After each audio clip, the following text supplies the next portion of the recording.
వేణుగోపాల్ గారికి, కాలేజ్ మేనేజ్మెంట్కి నమస్కరిస్తూ,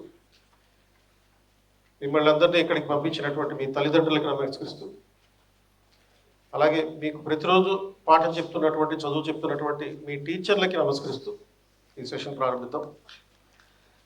సో మీకు ఒక క్వశ్చనీర్ ఇవ్వడం జరిగింది ఈ సెషన్ ప్రారంభించడానికి ముందు. ఈ క్వశ్చనీర్లో ఫస్ట్ టాప్లో మీ కాలేజ్ పేరు రాయండి, ఆ తర్వాత మీ పేరు రాయండి. అందరికి క్వశ్చనీర్ రాలేదా? క్వశ్చనీర్ అండ్ తర్వాత మిగతాన్ని కూడా నింపండి, మిగతా క్వశ్చన్స్ కూడా ఆన్సర్ పెట్టండి. సో ఈరోజు మనం సెషన్ స్టార్ట్ చేసే ముందు, యూపీఎస్సీ మాస్టర్ క్లాస్ స్టార్ట్ చేసే ముందు ఈ వీటిలో ఒక క్వశ్చన్ ఏ విధంగా ఆన్సర్ చేయాలి అనేది చెప్తారు. So it is a questionnaire of psychometric analysis to check one's own suitability for the civil service exam. అంటే ఓన్లీ సివిల్ సర్వీస్ ఎగ్జామ్కి మాత్రమే కాదు, మీరు ఎలాంటి కెరియర్ మీ జీవితంలో సెలెక్ట్ చేసుకోవాలి, ఎలాంటి ఉద్యోగం చేస్తే మీరు పర్ఫెక్ట్గా ఆ ఉద్యోగానికి సూట్ అవుతారు అని నిర్ణయించేటటువంటి క్వశ్చన్ ఇది. వీటన్నిటికీ ఆన్సర్ పెట్టండి. మీ మనసుకి ఏదనిపిస్తే అది పెట్టండి. ఏబిసిడీలు ఉన్నాయి, కొన్నిట్లో ఎఫ్ వరకు కూడా ఉన్నాయి. మీకు ఏది తోస్తే అది పెట్టండి, మీకు ఏది కరెక్ట్ అనిపిస్తే అది పెట్టండి. ఏది రైట్ ఆన్సర్ కాదు, ఏది పర్ఫెక్ట్గా రాంగ్ ఆన్సర్ కాదు. సో కాబట్టి మీరు ధైర్యంగా పెట్టచ్చు, ఇది రైట్ రాంగ్ అని చెప్పి భయపడక్కర్లేదు. మీరు మీ psychometric analysis to check your suitability for your career, what career you can choose అని దానికి డిసైడ్ చేసుకోవాలి. సో ఇందులో ఒక క్వశ్చన్ చెప్తాను.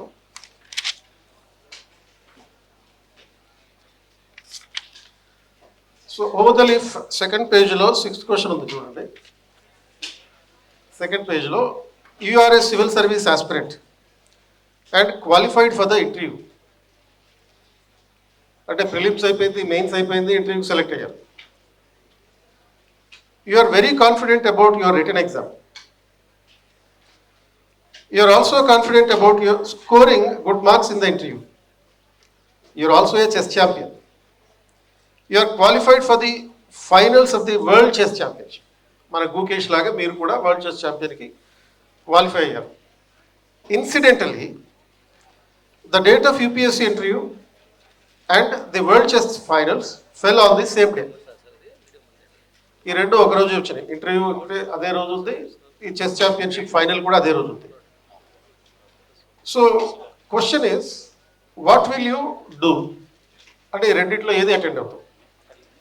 4 ఆప్షన్స్ ఉన్నాయి. I will attend UPSC interview, I will attend the chess championship, I will ask the UPSC for postponing my date of interview, I will request the chess championship organisers to postpone the date of the match. మీరు ఏది పెట్టినా కరెక్టే, ఇది wrong, ఇది తప్పు అనేది ఏది లేదు. సో మీరు ఆన్సర్ చేసే దాన్ని బట్టి మీరు ఏ కెరియర్కి ఉపయోగపడతారో మనం సెట్ చేయొచ్చు. సో ఇటువంటి డెసిషన్స్ తీసుకునేటటువంటి ఒక ఎగ్జామినేషన్ సిస్టమ్ ఇది.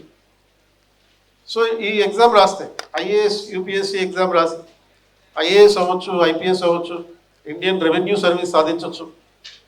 మరి ఐఏఎస్ అయితే ఇండియన్ రెవెన్యూ సర్వీస్ సాధిస్తే, ఇండియన్ పోలీస్ సర్వీస్ సాధిస్తే మన లైఫ్ ఎలా ఉంటుందో మన కర్నూలు కుర్రోడు ఒకటి చూస్తే తెలుసు. మన కర్నూలు నుంచే సెలెక్ట్ అయినటువంటి 21st century IAS academy student Dheeraj Kumar Bachchu, ఈయన ఐపీఎస్కి సెలెక్ట్ అవ్వడం జరిగింది. సో ఈ పర్సన్ ఎవరైతే ఉన్నారో ధీరజ్ కుమార్ ఐపీఎస్, సో ఇతన్ని మీరు చూసే ఉండొచ్చు. ఈ వ్యక్తి ఎవరైతే ఉన్నారో ఇక్కడ మన local boy, Kurnool. So he went to crack IPS. అంటే యాక్చువల్గా సివిల్ సర్వీస్ ఎగ్జామ్ ఈయన ఫస్ట్ టైం రాసినప్పుడు ఇండియన్ రైల్వే సర్వీస్ వచ్చింది. ఎందుకంటే ఇందులో మొత్తం 23 సర్వీసెస్ ఉంటాయని చెప్పాం కదా. ఆ 23 సర్వీసెస్లో ఇండియన్ రైల్వే సర్వీస్ అనే ఒక సర్వీస్ వచ్చింది. But he was not satisfied with the Indian railway service because he was always having a passion for the uniform ధరించాలనేటటువంటి కోరిక ఎప్పుడు ఇతనికి ఉంటుంది. చిన్నప్పటి నుంచి ఇదే లక్ష్యం ఇతను. కాబట్టి మళ్ళీ ఎగ్జామ్ రాశాడు. వరుసగా సెకండ్ టైం మళ్ళీ ఈసారి ఐపీఎస్ వచ్చింది. అండ్ అతని డిజైర్ తీరింది. అంటే మనం ఒక లక్ష్యం పెట్టుకుంటే అది ఎట్లా ఉండాలంటే అది దేశంలోనే అండ్ ఇన్ఫ్యాక్ట్ ప్రపంచంలోనే అత్యున్నతమైన లక్ష్యంగా ఉండాలి. చిన్న చిన్న లక్ష్యాలు పెట్టుకుంటే లోకల్గానే మిగిలిపోతాం. మన లక్ష్యం కనుక అత్యున్నతంగా ఉంటే ధీరజ్ కుమార్ లాగా ఐపీఎస్ అవుతాం. ఇప్పుడు ఆయన కరెంట్లీ మహారాష్ట్ర క్యాడర్లో ఐపీఎస్గా ఒక ఎస్పీగా ఉన్నాడు. సో ఈ పర్సన్ తన నిత్య జీవితంలో అతను చేసేటటువంటి అఫీషియల్ డ్యూటీస్ మాత్రమే కాకుండా, అంటే మనం ఐపీఎస్ అయితే మన వ్యక్తిగత జీవితం వదిలేసుకోవాలేమో అనే భయంలో ఉంటాం. అక్కర్లా. ఎందుకంటే మన ప్యాషన్ ఏదైనా ఉంటే దాన్ని తృప్తిపరచుకోవచ్చు. He is the fitness freak. ప్రతిరోజు ఈ రోజుకి కూడా జిమ్కి వెళ్తాడు. మనలా కాదు, ఈయన జిమ్కి వెళ్తాడు. ఎందుకంటే ఆ బాడీ మెయింటైన్ చేస్తాడు. ఒక ఎస్పీగా, ఒక ఐపీఎస్ ఆఫీసర్గా, మీరు ధృవ ఐపీఎస్ సినిమా చూసుంటారు. ఆ సినిమాలో ఎలా ఉంటుందో ఇతను కూడా ఆల్మోస్ట్ అదే type. And he is always with the people. ప్రజలకి నిరంతరం ఎప్పుడూ చేరువుగా ఉంటాడు. ప్రజలకి కావాల్సిన అవసరాలు ఎప్పటికప్పుడు తీరుస్తుంటాడు. అంటే మన కెరియర్ ఎలా ఉండాలంటే ఆ కెరియర్ వల్ల ఓన్లీ మన జేబ్ సాటిస్ఫాక్షనే కాదు, జాబ్ సాటిస్ఫాక్షన్ కూడా ఉండాలి. మన సొసైటీ కూడా సాటిస్ఫై అవ్వాలి ఆ కెరియర్ వల్ల. మనం చేసే ఉద్యోగం వల్ల మన దేశమే గర్వించాలి. అటువంటి యాటిట్యూడ్ ఉన్నటువంటి, అటువంటి చర్యలు చేపట్టేటటువంటి వ్యక్తి he's always keeps the nation first. ఎప్పుడూ కూడా దేశమే ముందుండాలి అనేటటువంటి యాటిట్యూడ్ తోటి ఉండేటటువంటి వ్యక్తి, నిరంతరం దేశ సంరక్షణలో నిమగ్నమైనటువంటి ఈ అధికారి ఎప్పుడూ కూడా అసలు దేశం కోసం ఏం చేయాలి అని ఆలోచిస్తూనే ఉంటాడు. అండ్ ఇది ఆయన ట్రైనింగ్లో తీసుకున్నటువంటి ఫొటోస్. అంటే ఐపీఎస్ ట్రైనింగ్ ఎక్కడ ఉంటుంది అంటే, మీరు సివిల్ సర్వీస్ సాధించగానే 23 సర్వీసుల్లో మొత్తం అందరికీ కలిపి 23 సర్వీసులు ఉంటాయని చెప్పి ఎవ్రీ ఇయర్ కనీసం 1000 పోస్టుల నుంచి 1200 పోస్టులు ఉంటాయి ఇందులో. వీళ్ళందరినీ ఫస్ట్ ఏమో ముస్సోరీకి తీసుకెళ్తారు. ఉత్తరాఖండ్లో ఉన్నటువంటి ముస్సోరీలో తీసుకెళ్ళి అక్కడ ముస్సోరీలో 4 నెలల పాటు అందరికీ కామన్గా ఫౌండేషన్ ట్రైనింగ్ ఉంటుంది. ఆ ఫౌండేషన్ ట్రైనింగ్ ఇస్తారు. అది అయిపోయిన తర్వాత ఐపీఎస్లందరికీ మన హైదరాబాద్ రాజేంద్ర నగర్లో ఉన్నటువంటి నేషనల్ పోలీస్ అకాడమీలో, సర్దార్ వల్లభాయ్ పటేల్ నేషనల్ పోలీస్ అకాడమీలో ఈ ఐపీఎస్ ట్రైనింగ్ ఉంటుంది. ఐపీఎస్ ట్రైనింగ్లో భాగంగా హార్స్ రైడింగ్, ట్రెక్కింగ్, అలాగే గన్ షూటింగ్ అంటే ఓన్లీ 303 గన్ మాత్రమే కాదు, ఇలాంటి ఆధునిక ఆయుధాలని కూడా ఎలా మేనేజ్ చేయాలో, ఎలా ఆపరేట్ చేయాలో నేర్పిస్తారు. అండ్ అలాగే ఇటువంటి ఎయిర్ స్కిల్స్ కూడా నేర్పించడం జరుగుతుంది. అండ్ ఆ మొదటి ఫోటోలో మీరు చూస్తున్నారు, బజూకా అంటారు దాన్ని. ఇప్పుడు మమ్మూటి సినిమా ఒకటి వచ్చింది ఈ మధ్యనే, బజూకా అనే వెపన్ పేరు. ఆ వెపన్ ఆపరేట్ చేస్తున్నాడు. బాయ్స్లో కూడా ఇటువంటి వెపన్స్ ఆపరేట్ చేయాలని చెప్పి చాలామందికి ఉంటుంది.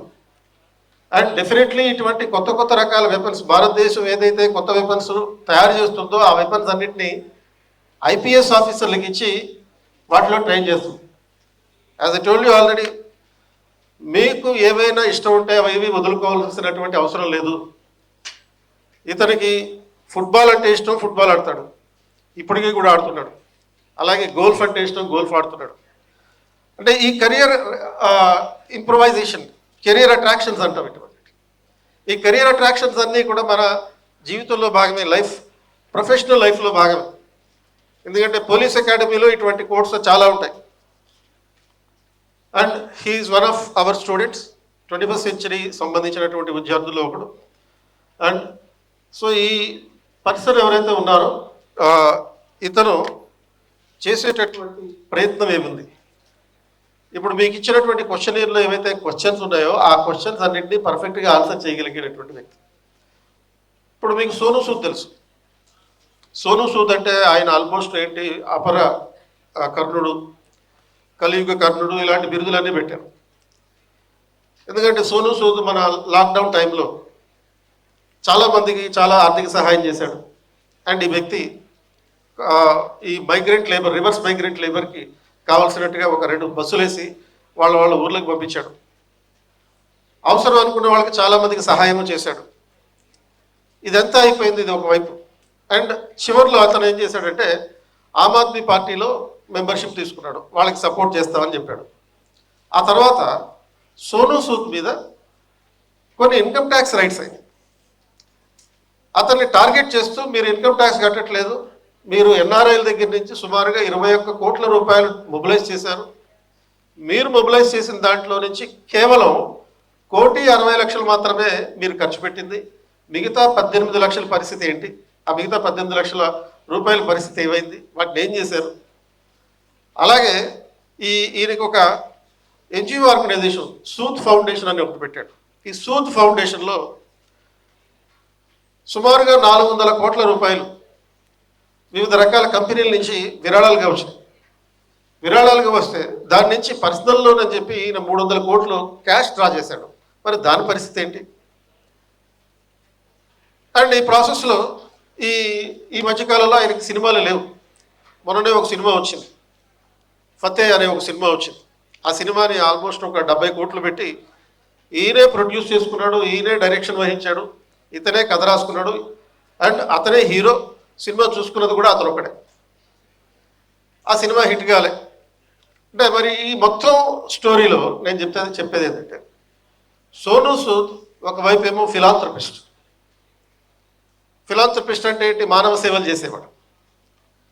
ఇంకోవైపు ఏమో గవర్నమెంట్ ఇతన్ని టార్గెట్ చేస్తుంది, ఇన్కమ్ ట్యాక్స్ డిపార్ట్మెంట్ల ద్వారా టార్గెట్ చేస్తుంది. మరి ఈ రకంగా టార్గెట్ చేయడం, ఇతను చేసే మంచి పనులు ఒకవైపు, గవర్నమెంట్ ఏమో టార్గెట్ చేసి ఇతన్ని ఇబ్బంది పెట్టి అరెస్ట్ వారెంట్లు జారీ చేయించి కేసులు పెట్టించి ఇబ్బందులు పెడుతుంది. ఇలా గవర్నమెంట్ చేయడం రైటేనా అని క్వశ్చన్ అడుగుతారు. ఎవరు అడుగుతారు? యూపీఎస్సీ ఇంటర్వ్యూకి వెళ్ళినప్పుడు అడుగుతారు. మన నిత్య జీవితంలో ప్రతిరోజు చూసేటటువంటి ఇన్సిడెంట్స్ క్వశ్చన్ అడిగినప్పుడు, అంటే ఓన్లీ యూపీఎస్సీ ఇంటర్వ్యూలోనే కాదు, యూపీఎస్సీలో మనకి జనరల్ స్టడీస్లో మెయిన్స్ ఎగ్జామ్లో ఎథిక్స్ అనే ఒక పేపర్ ఉంటుంది. ఆ ఎథిక్స్ పేపర్లో కూడా క్వశ్చన్ అడగచ్చు. ఈ మొత్తం ఇన్సిడెంట్ అంతా కూడా, ఈ కథ అంతా కూడా రాసి, సోనూ సూద్ ఫిలాంథ్రపిస్ట్, అతని మీద గవర్నమెంట్ ఇన్కమ్ ట్యాక్స్ డిపార్ట్మెంట్ ద్వారా టార్గెట్ చేస్తుంది, కేసులు పెడుతుంది, ఇబ్బంది పెడుతుంది. మరి ఇలా చేయొచ్చా అంటే డెఫినెట్గా చేయొచ్చు. ఈ ఐపీఎస్ ఆఫీసర్లే, ఐఆర్ఎస్ ఆఫీసర్లే ఇన్కమ్ ట్యాక్స్ డిపార్ట్మెంట్లో ఉండేది, ఎఫ్సిఆర్ఏని అమలు చేసేటటువంటి ఎన్ఫోర్స్మెంట్ డైరెక్టరేట్లో ఉండేది ఈ ఐఆర్ఎస్ ఆఫీసర్లే. ఇలాంటి దేశద్రోహ చర్యలు ఎవడైనా చేస్తుంటే వాటిని ఆపేది వీళ్ళే. కాబట్టి దీన్ని ఏమంటారంటే, ₹1 సహాయం చేసి ₹1,00,000 ప్రచారం చేసుకుంటారు చూడు, అలా చేసే వాళ్ళని ఏమంటారంటే స్టంట్ ఫిలాంథ్రపిస్ట్ అంటారు. స్టంట్ ఫిలాంథ్రపిస్ట్ అంటే ప్రచారం ఎక్కువ చేసుకునేవాడు. ఇంత సహాయం చేసి అంత ప్రచారం చేసుకునేవాడు. ఎలా అయితే ఈ మధ్యకాలంలో మనం ఈ బెట్టింగ్ యాప్స్ ప్రమోట్ చేసేవాళ్ళు ఉన్నారు. హర్ష సాయి ఉన్నాడు. ఆ హర్ష సాయి అనేవాడు బెట్టింగ్ యాప్స్ ప్రమోట్ చేస్తున్నాడు. ప్రమోట్ చేసి వాడికి 20 సెకండ్లకి 10 కోట్లు ఇస్తారంట. అదేం మనకేం ప్రాబ్లం లేదు. కానీ ఆ 20 కోట్లకి 10 సెకండ్లకి 10 కోట్లు తీసుకుని ఆ 20 సెకండ్లకి అతను చేసే పని చట్ట వ్యతిరేకమైన పని. బెట్టింగ్ యాప్లు ప్రమోట్ చేయడం అనేది చట్ట వ్యతిరేకం. 2017లోనే తెలంగాణలో కానీ ఆంధ్రప్రదేశ్లో కానీ బెట్టింగ్ అనేటటువంటి కార్యక్రమాన్ని నిషేధించాం, చట్టం ద్వారా నిషేధించాం. అండ్ అతనికి ఒక 20 సెకండ్లకి 10 కోట్లు వచ్చినాయి. ఓవరాల్గా 500 కోట్లు సంపాదించాడు. అతను సహాయం చేసేది ఎంత? ₹1,00,000 సహాయం చేస్తాడు ఒకరికి. అదంతా మొత్తం షూట్ చేస్తాడు. షూట్ చేసేటప్పుడు కేక్ పోయిస్తాడు. ఆ కేక్ మీద ఏమో ఆ బెట్టింగ్ యాప్ బొమ్మ ఉంటుంది. అంటే ప్రతి సెకండ్ కూడా బెట్టింగ్ యాప్ని ఏదో రకంగా ప్రమోట్ చేస్తున్నాడు. ఇది అబ్సల్యూట్లీ ఇల్లీగల్. అది అతను చేసేది ఒక రకంగా సహాయం చేస్తున్నా కానీ అదేంటి సహాయం? అది స్టంట్ ఫిలాంథ్రపీ అని అంటారు. ఆ స్టంట్ ఫిలాంథ్రపీ అనేది ఏంటి? మీనింగ్ ఏంటి? నువ్వు ₹1 సహాయం చేసి ₹1,00,00,000 ప్రచారం చేసుకోవడం ఏంటి? కాబట్టి అటువంటి చర్యలను నివారించేది, అటువంటి వాటిని ఖండించేటటువంటి అధికారులు ఎవరు అంటే ఐఏఎస్లు, ఐపీఎస్లు. ఇటువంటి పెద్ద పెద్ద నేరాలు ఎప్పుడైతే జరుగుతాయో ఆ నేరాలు నివారించడం కోసం ఉండేటటువంటి వ్యవస్థ ఈ అడ్మినిస్ట్రేటివ్ సర్వీస్. అంటే ఇలా ఇల్లీగల్గా ఏదైతే చేస్తారో, సహాయం చేస్తారో అటువంటి సహాయాల్ని ఖండించాల్సినటువంటి, యాక్సెప్ట్ చేయకుండా ఉండాల్సినటువంటి అవసరం. సో ఇప్పుడు ఈ క్వశ్చనీర్లో మీరు ఆన్సర్ చేసినటువంటి దాంట్లో నువ్వు దేనికి వెళ్తావు? ముందు యూపీఎస్సీ ఇంటర్వ్యూకి వెళ్తావా, లేకపోతే చెస్ ఛాంపియన్షిప్కి వెళ్తావా, లేకపోతే ఎవరినో ఒకళ్ళని రిక్వెస్ట్ చేసి పోస్ట్ పోన్ చేయమని అడుగుతావా అనే 4 ఆప్షన్స్లో మీ ఆప్షన్ ఏముండాలి అంటే, ఒకవేళ మీరు సివిల్ సర్వీస్ ఆస్పిరెంట్ అయితే నేను యూపీఎస్సీ ఇంటర్వ్యూకి వెళ్తానని చెప్పాను. మరో క్వశ్చన్ ఉంది. ఇంకో క్వశ్చన్ ఏముంది అంటే, సపోజ్ నువ్వు ఒక వరదలో చిక్కుకున్నావు. ఆ వరదలో చిక్కుకున్నప్పుడు ఒక బోట్లో ఉన్నావు. ఆ బోట్లో నీతో పాటు నీ భార్య నీ మదరు ఉన్నారు. ఉన్నప్పుడు ఆ బోట్లో సడన్గా చిన్న హోల్ పడింది, బోటు మునిగిపోయే ప్రమాదం ఉంది. వాళ్ళిద్దరిలో ఒకరిని దించేయాలి. అంటే నీ భార్యని కానీ లేకపోతే మీ మదర్ని కానీ దించేసేయాలి. ఎవరిని దించేస్తావు? నువ్వు మాత్రం కంపల్సరీగా బోట్లోనే ఉండాలి. నువ్వెందుకు ఉండాలి? నువ్వు లేకపోతే బోట్ మొత్తానికి మునిగిపోతుంది, మొత్తం ముగ్గురు పోతారు.